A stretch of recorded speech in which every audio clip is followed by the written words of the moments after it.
ينفقون أموالهم في سبيل الله كمثل حبة أنبتت سبع سنابل في كل سنبلة 100 حبة والله يضاعف لمن يشاء আল্লাহ রাব্বুল আলামিন বললেন আল্লাহর পথে যদি কেউ দান করে তার উদাহরণ দিয়ে বুঝালেন যে তাকে 700 গুণ সওয়াব দেওয়া হয়। কত? এটা বলে আবার আল্লাহ ফুল স্টপ দিয়ে থেমে যাবেন, সামনে আবার বলছেন ওয়াল্লাহু ইউদাইফু লিমান ইয়াশা। আল্লাহ যার ক্ষেত্রে চাইবেন কাউকে 700-কে ডবল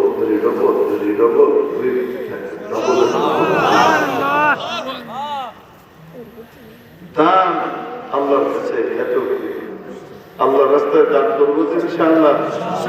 কুইয়া সিরাজিয়া তাহফিজুল কোরআন মাদ্রাসা ছোট্ট ছোট্ট খোকা সোনামণিদেরকে সত্যিকারের মানুষ বানানোর কারখানা, রহমত আল্লাহর পক্ষ থেকে আনয়নের কারখানা কেন্দ্র, রহমতের পাওয়ার হাউস চালু থাকলে বিদ্যুৎ চালু থাকে, পাওয়ার হাউস বন্ধ হয়ে গেলে লাইট ফ্যান যাই লাগান না কেন বেকার, কি হবে না? চলবে।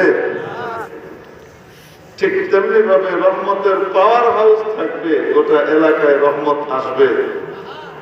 পাওয়ার হাউস বন্ধ হয়ে গেলে এলাকার রহমতের বাতিগুলোও বন্ধ হয়ে যাবে। এজন্য এই মাদ্রাসার যাবতীয় প্রয়োজন পুরা করতে সব সময় মাদ্রাসার পাশে থাকতে কে কে রাজি আছে হাত উঠিয়ে দেখাই তো। মাশাআল্লাহ, লিল্লাহি তাকবীর, আল্লাহু আকবার, লিল্লাহি তাকবীর, আল্লাহু আকবার, জাযাকুমুল্লাহ খাইরান। হাত নামান। কয় নম্বর গেল? মুত্তাকি জান্নাতে যেতে হলে কি হতে হবে? মুত্তাকি হতে হলে অতিরিক্ত কয়টা গুণ লাগবে? নামাজ, রোজা, হজ, যাকাত ছাড়াও আরো কয়টা গুণ লাগবে? আমাদের একটা কয়টা গেল? আল্লাহর রাস্তায় দান করা। 2 নম্বর ওয়াল কাযিমিনাল গায়ব। মুত্তাকি সমস্ত বান্দা যারা নিজেদের গোসাকে নিবারণ করে, নিজেদের গোসাকে গিলে ফেলে। মানুষ মাত্রই রাগ হবে, আল্লাহ রাগ যেহেতু শরীরে দিচ্ছেন এটা উপরে উঠবো না, মাঝে মাঝে উঠবে, কিন্তু ওটাকে সে গিলে ফেলে। গোসাকে গিলে ফেলা এটা আল্লাহর কাছে বড় প্রিয় একটা কাজ। কেউ জুলুম করেছে, কেউ নির্যাতন করেছে, কেউ গালি দিয়েছে, তাই রাগ উঠেছে। অতএব রাগকে গিলে ফেলা মুত্তাকির আলামত, আর মুত্তাকি এটার বদলে জান্নাতে যাবে। রাগকে গিলে ফেলাটা। মেরে মুহতারাম দোস্ত, হাদিস শরীফের মধ্যে এসেছে একদিন রাসূল পাক সাল্লাল্লাহু আলাইহি ওয়াসাল্লাম সাহাবীদেরকে জিজ্ঞেস করলেন, বলো তো বড় পালোয়ান কে?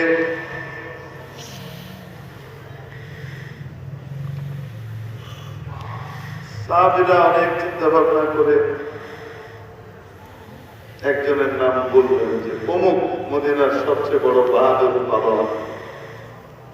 নবীজি বললেন, হ্যাঁ, তোমাদের দৃষ্টিতে এই লোক পালোয়ান হতে পারে, কিন্তু আল্লাহ এবং তার রাসূলের দৃষ্টিতে পালোয়ান, বীর, বাহাদুর ওই ব্যক্তি যে ব্যক্তির প্রচন্ড রাগ উঠলেও সে ওটাকে গিলে ফেলে, রাগকে কন্ট্রোল করে, আনকন্ট্রোল হতে দেয়। এই রাগ আর গুসা আনকন্ট্রোল হলে জোরের নামে টঙ্গের কাহিনী ঘটবে। হেরা করছে, আমরা গেলে করতাম না, বুঝলেন? গুসা হচ্ছে, রাগ হচ্ছে, কন্ট্রোল করতে না পারলে কি বিপদে পড়ে দেয়। বিপদে পড়ে নাই মনে হয়? কি মনে হয় আপনাদের? সারা দেশে আন করতেছে গুন্ডা ভালো লাগতেছে। এই জন্য রাগ গোসা উঠলে কন্ট্রোল যে করতে পারে সে আসল বাহাদুর,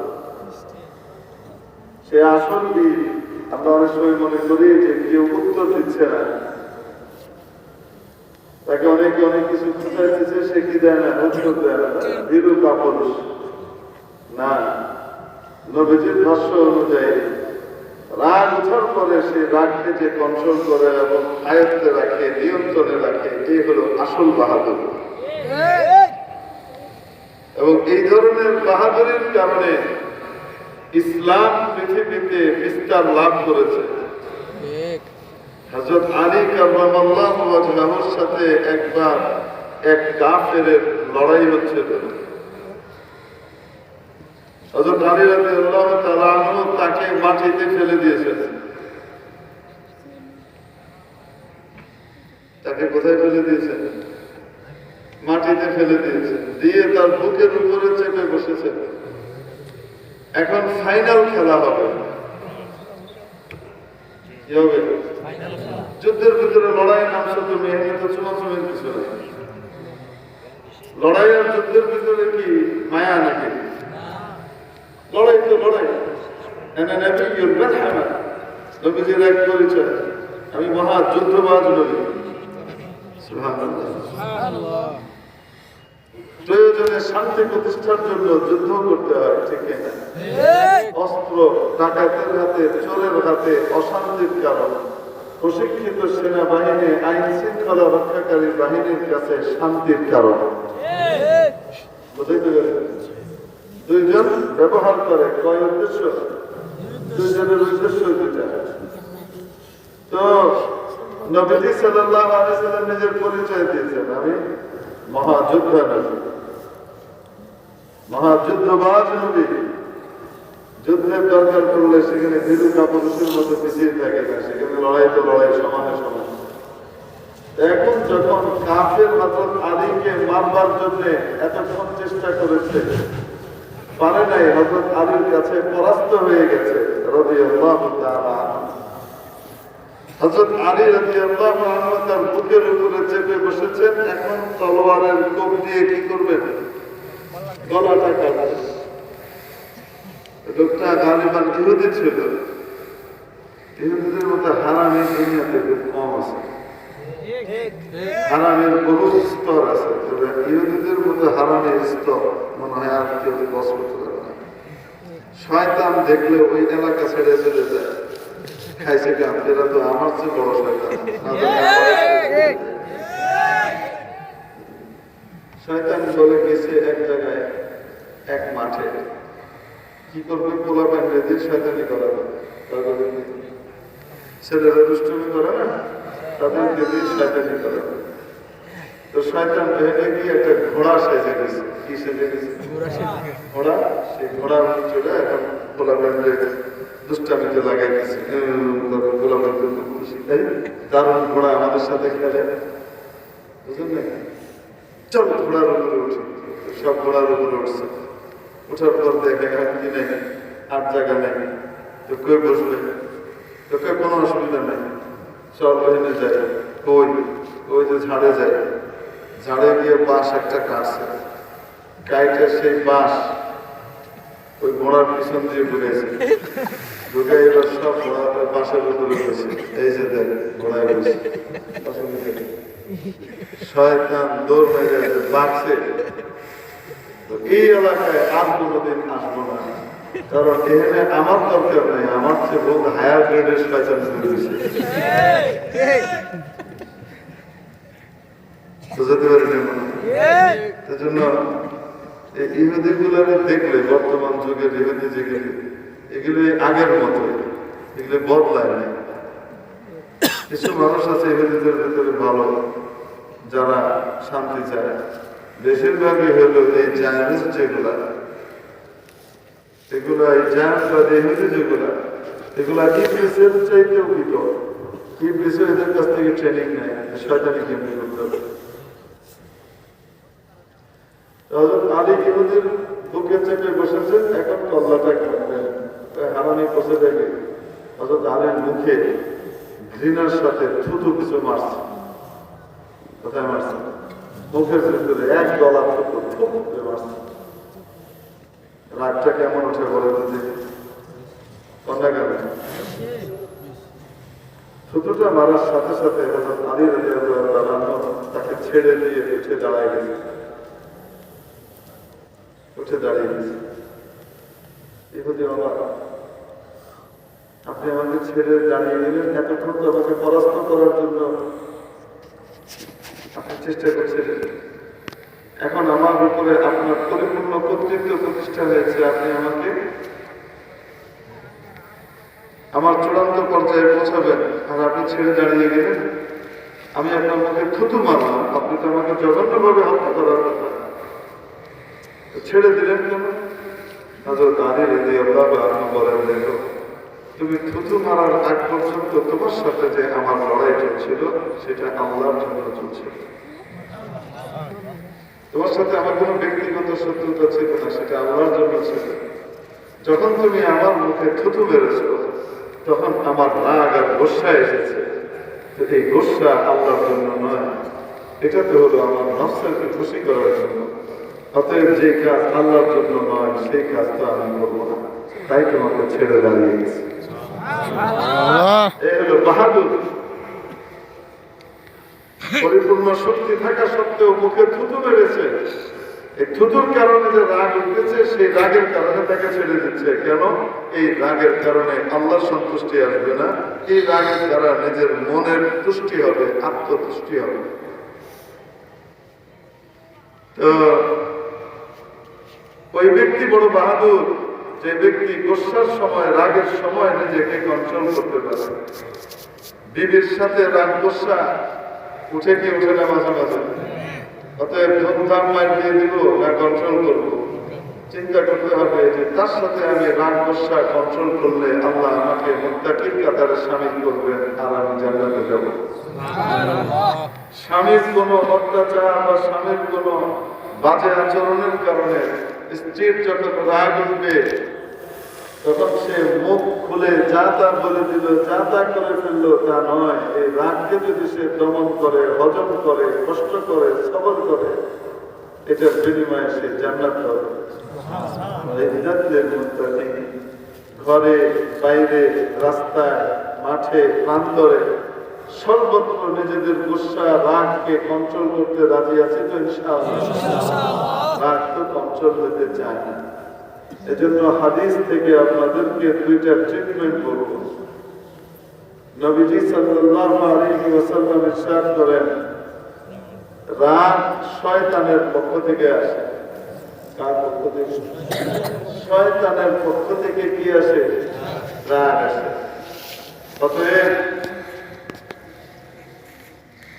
যখনই দেখবে যে রাগ উঠছে, তৎক্ষণাৎ বুঝতে হবে, মনে করতে হবে কে আসছে।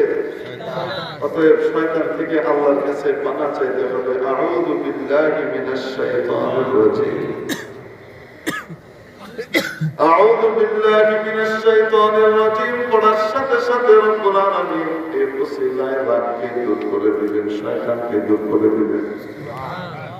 দ্বিতীয় পদ্ধতি, সাধারণত মানুষের যখন রাগ উঠে বসা থাকলে দাঁড়িয়ে যায়, ঠিক না? বসে বসে আছে, রাগ উঠলে তখন বসা থেকে কি হয়ে যায়? দাঁড়ানো। তারপরও রাগ কমতেছে না, সামনে বাড়ে। এরপরও রাগ করতেছে না, রাগ কমে না, তারপর খিদেই শুরু হয়, ঠিক কিনা? এই জন্য রাসূলুল্লাহ সাল্লাল্লাহু আলাইহি ওয়াসাল্লাম শিখাইলেন, রাগ যদি উঠে, যদি তুমি দাঁড়িয়ে থাকো, উল্টোটা করো, সাথে সাথে বসে পড়ো। তুমি যদি বসা থাকো আর রাগ উঠেছে, রাগটাও কমছে না, শুয়ে পড়ো। আল্লাহ চাইলে এর উসিলায় আল্লাহ তোমার রাগকে দূর করে দিবে, গুসা হজম করা সহজ হয়ে যাবে, মুত্তাকির খাতায় নাম উঠে যাবে, জান্নাতি হয়ে যাব। সুবহানাল্লাহ। বাড়ি হয়ে গেছে। সুবহানাল্লাহ। কয়টা গেল? আর দুইটা ইনশাআল্লাহ সামনের বছর শুনে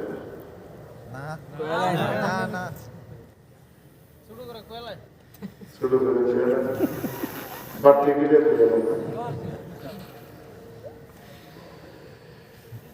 والعافين عن الناس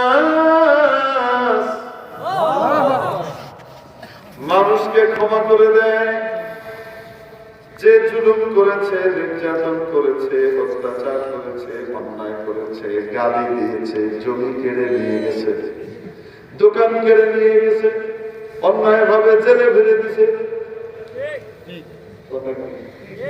অন্যায় ভাবে কি করেছে? জেলে ভরে দিছে। কত রাগ, কত গুসা, কত কিছু, কিন্তু মাফ করে দিচ্ছে কেন? যে ব্যক্তি দুনিয়াতে মানুষকে মাফ করে দেয়।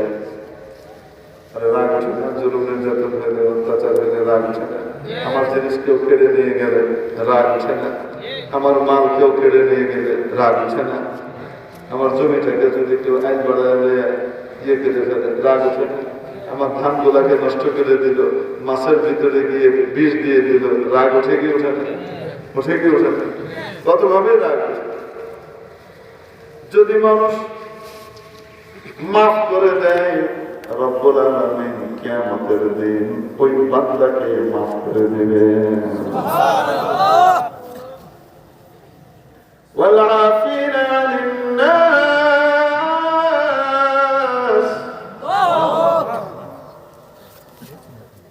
মাফের নিয়ত করে ফেললাম, এখন থেকে সবাইকে মাফ করবো তো ইনশাআল্লাহ। মজলুমকে তো মাফ করবোই, বরং মাফ চাইতে হবে মজলুমের কাছে, জালেমকেও মাফ করে দেব। আমার জিনিস কেউ কেড়ে নিয়ে গেছে তাকে মাফ করে দেব, আমার কেউ ক্ষতি করেছে তাকে মাফ করে দেব। আমাকে জেলে ফেলে দিছে, কি করে দেব? হুজুর আপনারা কি মাফ করছেন? কোন কালে মাফ করে দিছে? মাফ করে দিয়ে দিছি তো আল্লাহ থাপড়ায় বাইরে ফেলে দিছে। যদি মাফ না করা হইতো, আল্লাহ কিন্তু ঠিক আছে, মাফ যেহেতু খরচ নাই, তুই তো এক নম্বর কোয়ালিটিতে আস নাই, তাহলে একটু দেরিও, যেহেতু হুজুরা মাফ করে দিছে, তৌহিদি জনতা জেলে যাওয়ার পরেও মাফ করে দিছে, ঠিক কি না? কত টাইট করে করছে, এটা কোনো সন্দেহ নেই। হেদায়েতের দোয়া করছে সবাই, আমরা যারা ভিতরে ছিলাম, হেদায়েতের দোয়া করছে, আল্লাহ জুলুম থেকে এদেরকে বাঁচবার তৌফিক দান করো। এরা যদি জুলুম ছাড়তে না পারে তাহলে তুমি ফাইনাল করে দেবো, এইটা আমরা সবাই, এটাতে কোনো সন্দেহ নেই। বাকি এটা কইলে কি শেষ হয়ে যায়? আমার বাচ্চাগুলাকে যে মাহরুম করছে, আমাদের ছাত্রদেরকে যে মাহরুম করছে, আমাদের সাথী সঙ্গী বন্ধু বান্ধবকে যে মাহরুম করছে, তাদের দিলে যে কষ্ট দিছে, দিছে কি দেয় নাই? মাফ হয়ে গেছে? মাফ করে দিলেও তো জুলুম শেষ হয় নাই, শেষ হয়েছে? হয় নাই তো, জুলুম তো পড়া। আল্লাহ পাক ফাইনাল করতে পারেন কি পারেন না? কল্পনাই করে নাই কেমনি হয়ে গেল। আমার কাছে মাঝে মাঝে মনে হয় যে ফিরআউনের হাত থেকে যখন মুসা আলাইহিস সালামের উম্মত নাজাত পেয়েছিল, তারা সবাই দেখছে দরিদ্র সাগরে সব ডুবে গেছে ফিরআউনের পার্টি, তারপরেও বেশিরভাগ লোক বিশ্বাস করে না ফিরআউন মারা গেছে। না, হ্যাঁ ফিরে ইন্ডিয়া থেকে